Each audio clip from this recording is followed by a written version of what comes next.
All welcome to our channel. So இன்றைக்கி நம்ம திராமிசு பண்ண போகிறோம். இது ஒரு கிளாசிக் வே கிடையாது. இப்போ கிளாசிக்கில் ஆத்தென்டிக் திராமிசு நம்ம பண்ணுறதா இருந்தால் அதில் எக்லாம் சேர்த்து பண்ணுவாங்க. ஸோ பச்சை முட்டை அப்படியே சாப்பிட்றதுக்கு சில பேருக்கு விருப்பம் இருக்காது. ஸோ அதுக்கு ஆல்டர்னேட் வேயாக நம்ம இன்றைக்கி ஒரு திராமிசு பண்ண போகிறோம். எப்படி பண்ணாங்க போவாங்க.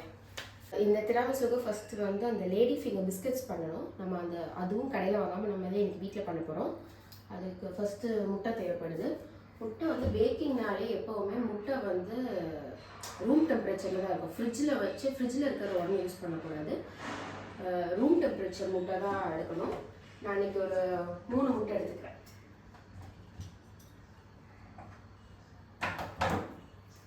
Three X. ஸோ நான் இன்றைக்கி எல்லாமே மெஷர் பண்ணி வெயிங் ஸ்கேலில் தான் பண்ணேன். வெயிங் ஸ்கேல் யூஸ் பண்ண மெஷர் பண்ண போகிறேன். எல்லார்ட்டையும் இந்த ஸ்கேல் இருக்குமான்னு தெரியல. இல்லாதவங்களுக்கு நான் மெஷரிங் கப்லையும் அளவு சொல்கிறேன், நீங்கள் நோட் பண்ணிக்கோங்க. ஸோ மைதா நான் 1/2 கப் எடுத்திருக்கேன். 1/2 கப்போட கொஞ்சம் மேலாப்பில் தேய்த்து 1/2 கப். ஓகே. அடுத்தாப்புல ஐசிங் சுகரை பவுடர் பண்ணி வச்சுருக்கேன். இது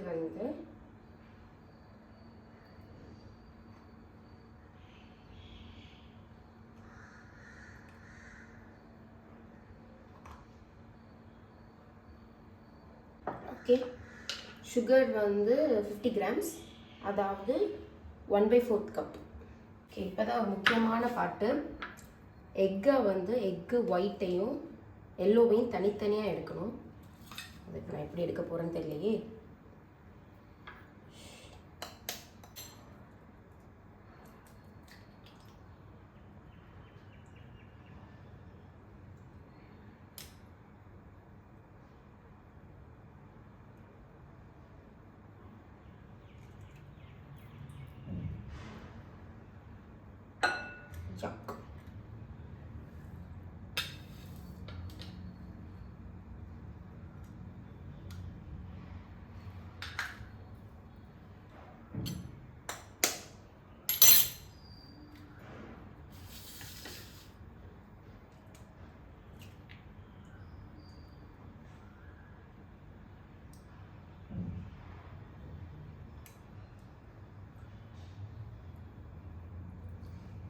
இவ்வளோ கன்றாவே நான் வேலை பண்ணுறேன்னு தெரியல.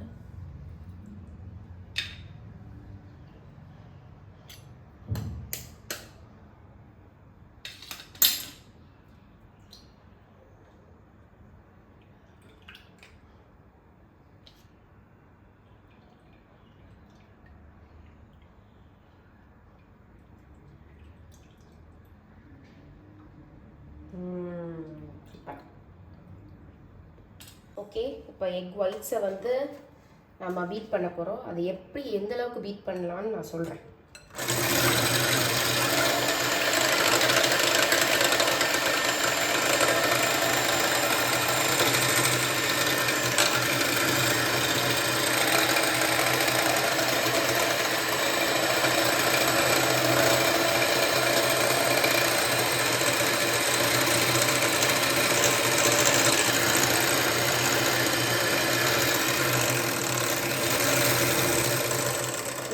பீட் பண்ணுறப்போ நம்ம கொஞ்சம் கொஞ்சமாக ஐசிங் சுகர் ஆட் பண்ணலாம்.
நைஸாக இருக்குது. இந்த மாதிரி இருக்கணும் உங்கள் எக் ஒயிட்ஸ். இது எப்போ வரும்னா மெதுவாக ஸ்லோவாக ஆரம்பித்து அதுக்கப்புறம் நம்ம ஃபாஸ்ட்டாக பீட் பண்ணால் இந்த அளவுக்கு வரும். ஸோ இப்போ இது இருக்கட்டும். நம்ம யோக்ஸை லைட்டாக பீட் பண்ணிவிட்டு ஓகே, இதுக்கப்புறம் நம்மளுக்கு பிளெண்டரோட வேலை இருக்காது.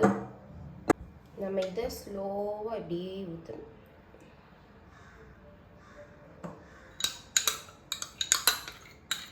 அது கூட வெனிலா எக்ஸ்ட்ராக்ட். ஓகே, இப்போது இதை நீங்கள் கிண்டக்கூடாது, ரொம்ப கிண்டக்கூடாது, லைக் ஃபோல்டு தான் பண்ணணும்.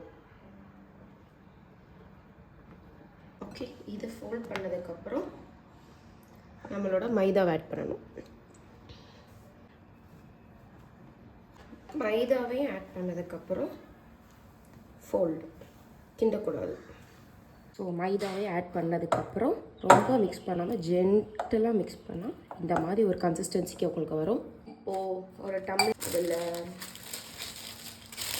நம்ம பைப்பிங் பேக்கை இப்படிக்கா வச்சு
இதை இப்போ ஒரு 180 டிகிரிஸில்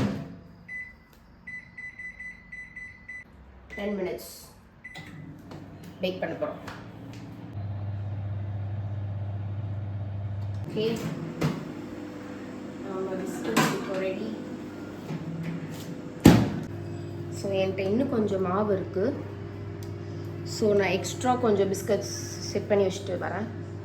பிஸ்கட்ஸ் ரெடி. இப்போது நம்ம வந்து திராமிசு ஃபில்லிங் பண்ணிடலாம். அதுக்கு நான் வந்து 1/2 கப் மாஸ்கப்போன் சீஸ் எடுத்திருக்கேன். மாஸ்கப்போன் சீஸ் கடையில் கேட்டால் கிடைக்கும், அது போடுங்க. நான் வந்து 1/4 கப் ஐசிங் சுகர் சேர்த்து நல்லா பீட் பண்ண போகிறோம்.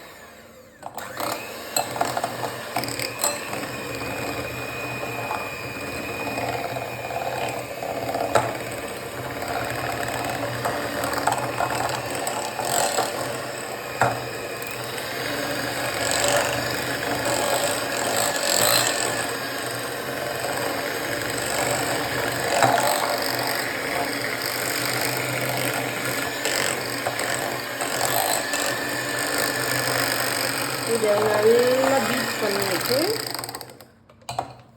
வெண்ணிலா எசன்ஸ், இதோட நம்ம வந்து விப்பிங் க்ரீம் பண்ண போகிறோம்.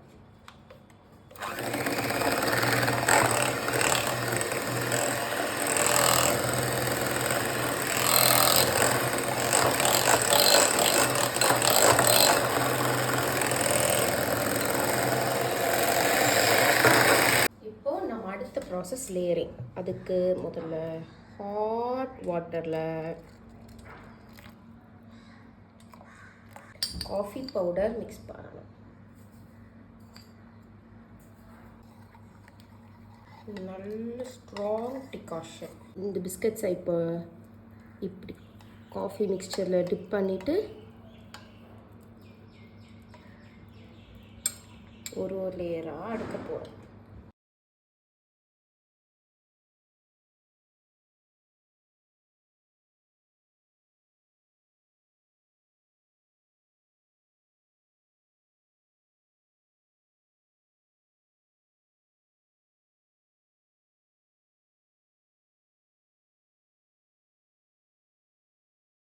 இதுக்கு அடுத்த லேயர் நம்மளோட சீஸ் ஃபில்லிங்.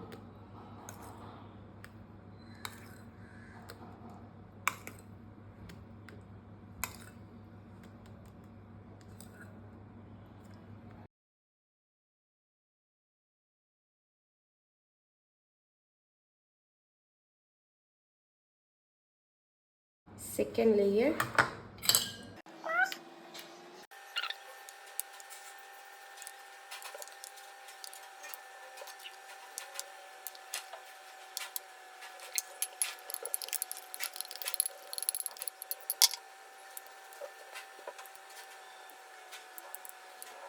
இதை அப்படியே ஃப்ரிட்ஜில் செட் பண்ண வேண்டியதான்.